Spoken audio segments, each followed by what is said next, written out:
Hello बच्चों, चलिए प्रश्न पढ़ते हैं। त्रिज्या अनुपात क्या है?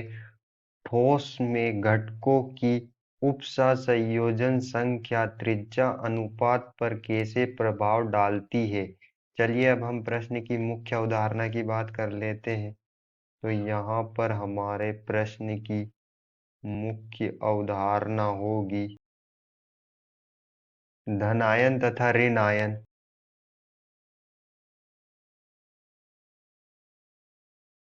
धन आयन तथा ऋण आयन की त्रिज्याओं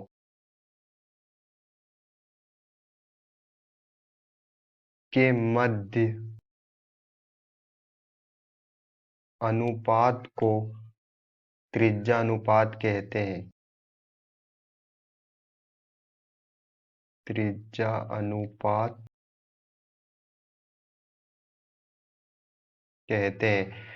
धन तथा ऋण आयन की जो त्रिज्याएं होती है उनके अनुपात को हम त्रिज्या अनुपात कहते हैं, जिसे हम r प्लस धन आयन की त्रिज्या बटे में r माइनस ऋण आयन की त्रिज्या के अनुपात में हम इसे लिखते हैं। त्रिज्या अनुपात के मान से आयनिक क्रिस्टल में धन आयन अथवा ऋण आयन की उपसंयोजन संख्या की जानकारी प्राप्त होती है। जानकारी प्राप्त होती है। हमें यहाँ पर जो त्रिज्या अनुपात का मान जो मिलता है उससे हम धन आयन तथा ऋण आयन की जो उपसंयोजन संख्या क्या होती है उसकी हम जानकारी का पता लगा सकते हैं। अब हम देख लेते हैं कि उपसंयोजन संख्या त्रिज्या अनुपात पर कैसे प्रभाव डालती है। तो हमारी जो उपसंयोजन संख्या होती है वो निर्भर करती है त्रिज्या अनुपात पर।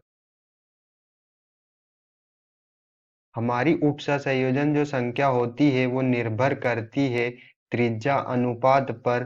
यदि हमारी उपसंयोजन संख्या का मान बढ़ता है तो त्रिज्या अनुपात का मान भी बढ़ता जाएगा। यदि उपसंयोजन संख्या का मान घटता है तो त्रिज्या अनुपात का मान भी घटता जाएगा। इसी तरह उपसंयोजन संख्या में जो परिवर्तन होगा तो त्रिज्या अनुपात में भी परिवर्तन होगा। त्रिज्या अनुपात पर भी उसका प्रभाव पड़ेगा। आशा करते हैं आपको समझ में आया होगा। धन्यवाद।